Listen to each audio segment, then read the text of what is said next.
A semana teve mais uma chacina terrível no Rio de Janeiro. Vila Cruzeiro, no Complexo da Penha.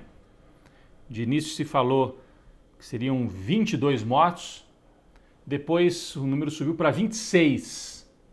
Uma operação policial e a PM teve a cara de pau, a PM do Rio de Janeiro, de dizer que se tratava de uma operação de inteligência. Que um grupo policial que estava ali fazendo investigações, a paisana, acabou sendo descoberto por traficantes e aí a polícia foi obrigada a agir. E várias viaturas, carros de polícia foram até o local.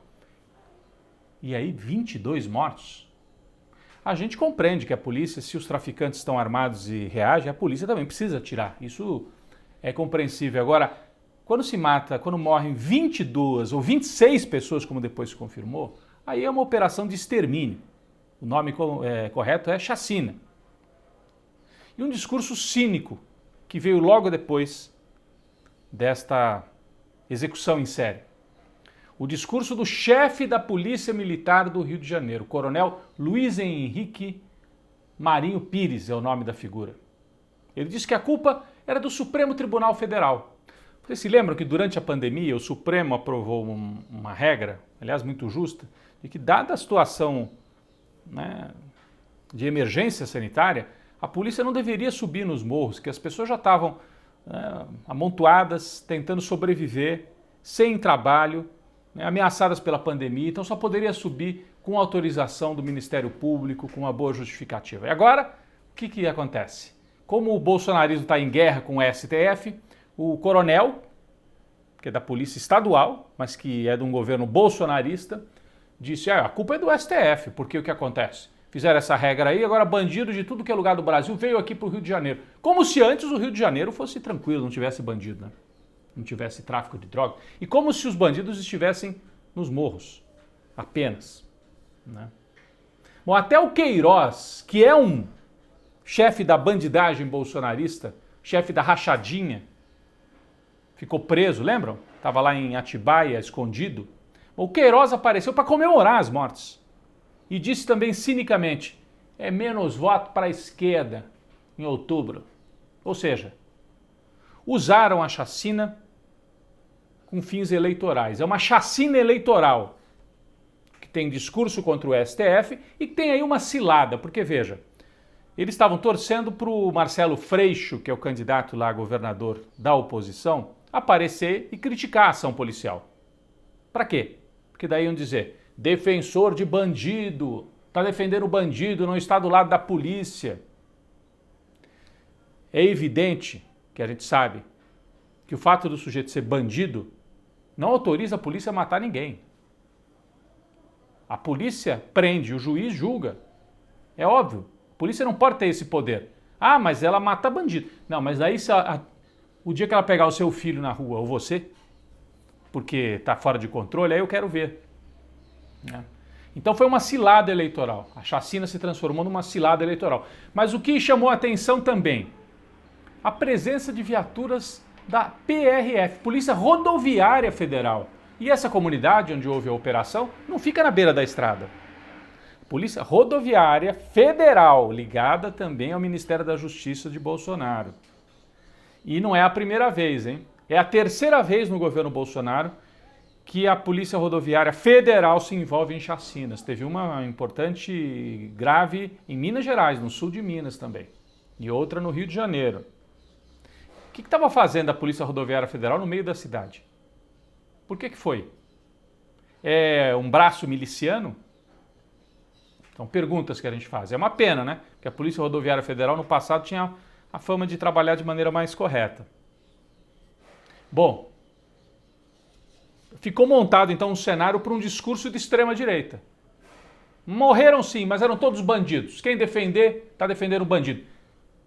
Aos poucos foi aparecendo que entre os mortos havia ex-militar, havia vendedor ambulante, estudante, gente que não tinha nada a ver com o tráfico. E repito, mesmo que tivesse, mesmo que tenha a ver com o tráfico, a polícia não tem autorização para executar ninguém.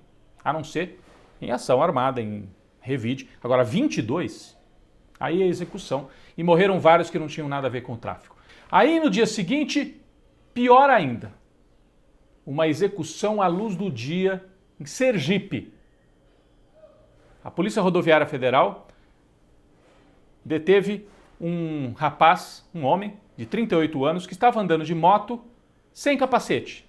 Vocês conhecem alguém que anda de moto sem capacete? Eu conheço, o Bolsonaro nas motocicletas dele. Mas esse rapaz estava sem capacete, tem questões mentais, psíquicas, dizem que tinha problemas e reagiu de maneira atabalhoada, mas não estava armado, não tinha passagem pela polícia.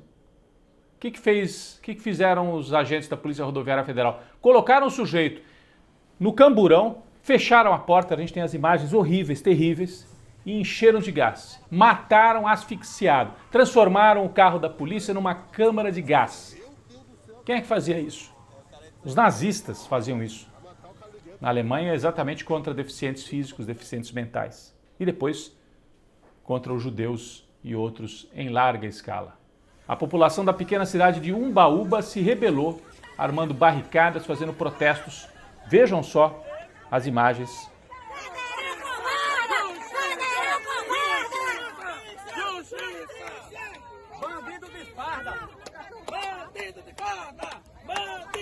Então, vocês viram aí a morte do Genivaldo de Jesus Santos, virou um símbolo da truculência policial e agora em Sergipe os bolsonaristas perderam o discurso de que era bandido.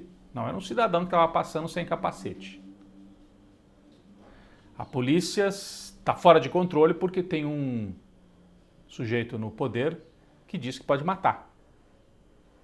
E o resultado está aí. Violência absurda. E as pessoas fizeram vários paralelos com o que acontecia no nazismo.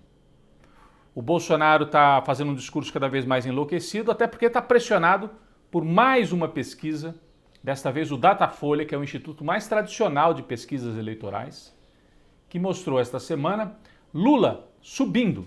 Lula foi a 48% no primeiro turno, Bolsonaro 27%, Ciro 7% apenas. E nesta pesquisa já não aparecem Dória, Moro. Então, é um quadro de polarização em que o Lula tem vantagem de 21 pontos. Abriu muito a vantagem em relação ao Bolsonaro. Cresce a chance de acabar a eleição no primeiro turno, porque com esse resultado o Lula, em votos válidos, que é o que conta, tem 54%. Liquidaria em primeiro turno. O Lula lidera disparado entre os mais jovens. No Nordeste é uma surra, e tem mais de 60% contra 17%. Entre as mulheres, também é outra surra, porque ele diz que mulher, né, é ser inferior, que ele fraquejou quando teve filha mulher, trata mal as mulheres. A resposta vai vir na urna. E se tiver segundo turno, a vantagem do Lula se amplia ainda mais em relação à pesquisa anterior. Agora está 58-33, 25 pontos de vantagem, se houver segundo turno, mas a probabilidade é que nem haja. O curioso é que a imprensa global, o JN, Jornal Nacional, deu os números, mas escondeu a informação de que com esses números Lula ganha em primeiro turno. A campanha do PT saiu dizendo que não pode ter salto alto, que tem que trabalhar com a realidade, vai continuar trabalhando nos estados. E o bolsonarismo, as informações que a gente tem, muita preocupação dentro do Palácio do Planalto. Eles vão ficar mais violentos, mais radicais e mais desesperados até outubro.